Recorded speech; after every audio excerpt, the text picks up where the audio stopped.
Bismillahirrahmanirrahim. Assalamualaikum warahmatullahi wabarakatuh.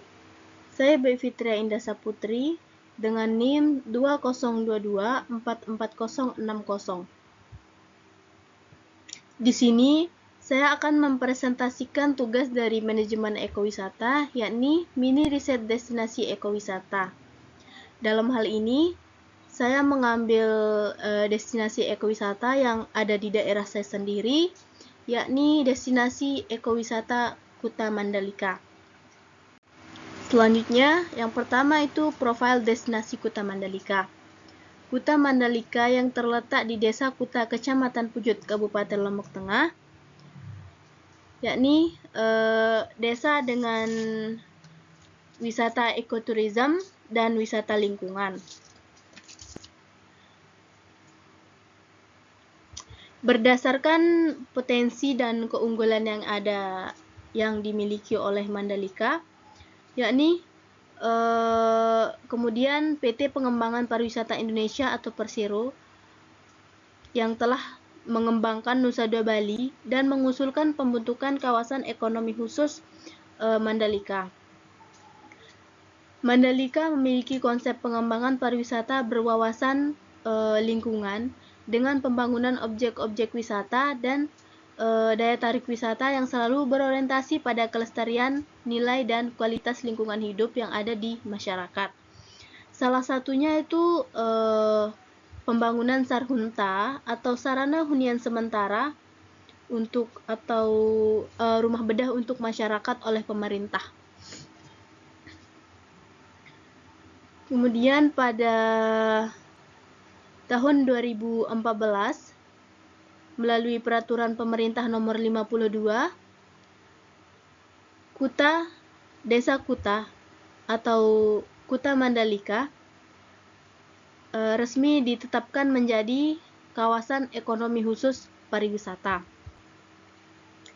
Hingga saat ini, begitu juga dengan adanya sirkuit Mandalika yang resmi bernama Pertamina Mandalika International Street Circuit atau sirkuit balap yang terletak di kawasan ekonomi khusus Mandalika, yakni di Desa Kuta, yang resmi digunakan pada November tahun 2021. Selain perhelatan balap, Mandalika juga kerap menjadi tuan rumah dari berbagai kegiatan olahraga tingkat nasional dan internasional. Antara lain itu TNI Mandalika International Marathon pada tahun 2018, kemudian Trip of Indonesian atau TROY pada tahun 2019 di Pantai Kuta Mandalika. Kemudian ada motocross atau Trabas pada tahun 2019 di area Pantai Segar. Kemudian ada Mandalika Off-Road Championship pada tahun 2019. Dan pada tahun 2020 kemarin pada bulan Desember adanya kompetisi surfing internasional dan yang bekerja sama dengan Persatuan Selancar Ombak Indonesia atau PSOI yang berlangsung di Pantai Seger.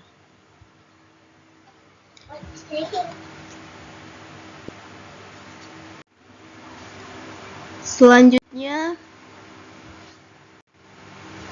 sejarah Mandalika,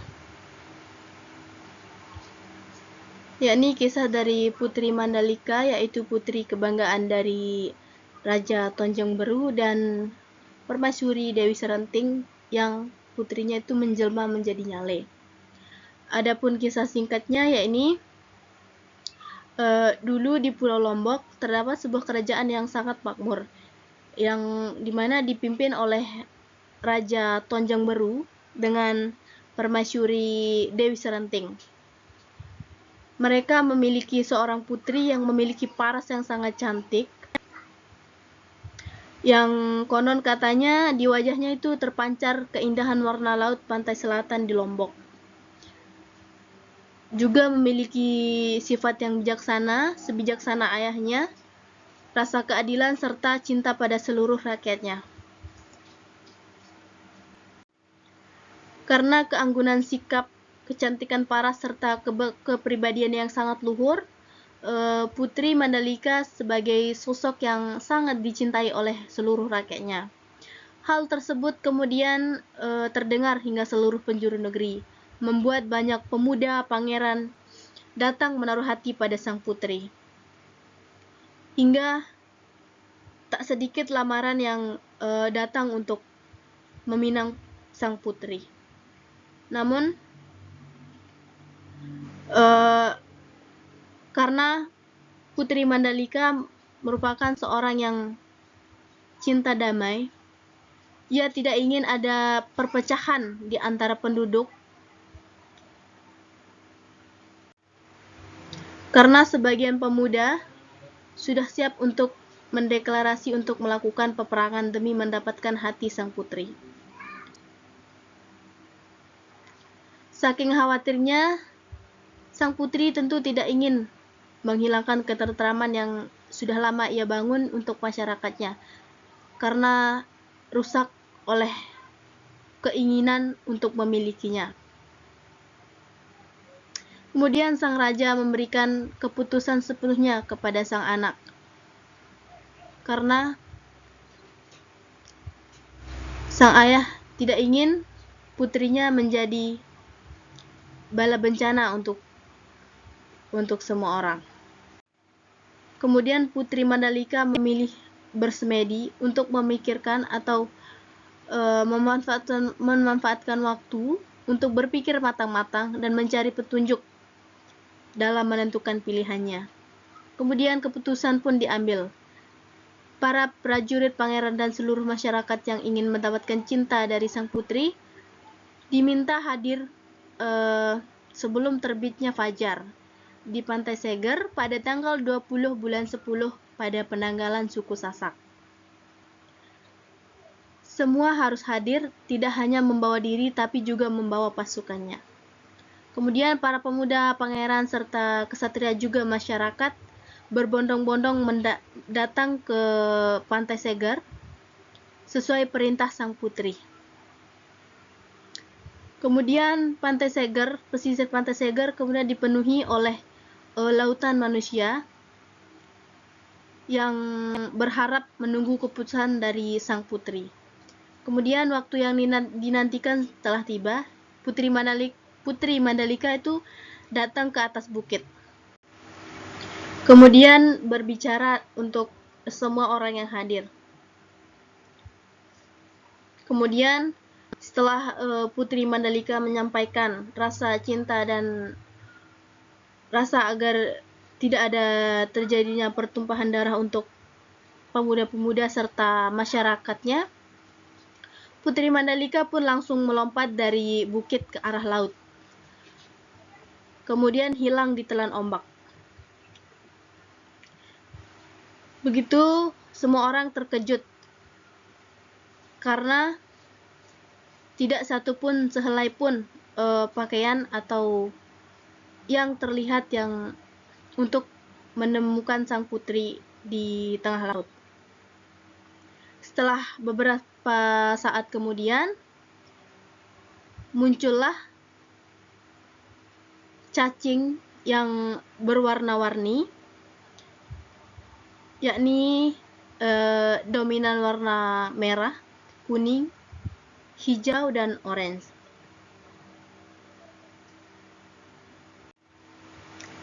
Sehingga hal tersebut masyarakat percaya bahwa nyali tersebut atau cacing laut tersebut merupakan jelmaan dari sang putri, karena dia pernah berkata bahwa dirinya bisa untuk dimiliki oleh semua orang.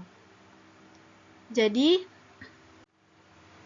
itulah alasan mengapa desa Kuta disebut dengan Kuta Mandalika, yang diangkat dari kisah Putri Mandalika. Dan saat ini festival atau event Bau Nyale selalu dinanti-nanti oleh masyarakat setempat, terutama tidak banyak yang orang dari luar daerah pun, bahkan luar negeri pun menanti-nanti event tersebut, hari-hari tersebut. Hal tersebut ditentukan oleh tetua adat Sasak sendiri pada awal-awal tahun. Biasanya itu pada awal tahun di bulan Februari hingga Maret. Yang dimana masyarakat setempat berbondong-bondong datang dari jam 3, jam 4 untuk menunggu kemunculan nyali tersebut. Jadi hal tersebut merupakan salah satu daya tarik di kawasan Pantai Kuta yang membuat banyak orang ingin tahu bagaimana rasanya nyali tersebut. Selanjutnya, yang kedua yaitu jenis produk dan klasifikasi produk ekowisata yang existing dan potensi untuk dikembangkan. Adapun atraksi pesona wisata atau pesona alam dari destinasi Kuta Mandalika yang dapat dinikmati oleh wisatawan selama berkunjung di Kuta Mandalika, Mandalika dan sekitarnya ialah berjemur di Pantai Mandalika, melakukan surfing, kemudian menaiki sampan, bisa ikut memancing bersama nelayan di tengah laut, kemudian bersepeda di kawasan area Mandalika, menaiki balon udara, dan yang pasti untuk menonton balap di sirkuit Mandalika. Dan yang terbaru di Mandalika saat ini adalah adanya rute penyeberangan dari Kuta Mandalika ke Sanur Bali, di mana pada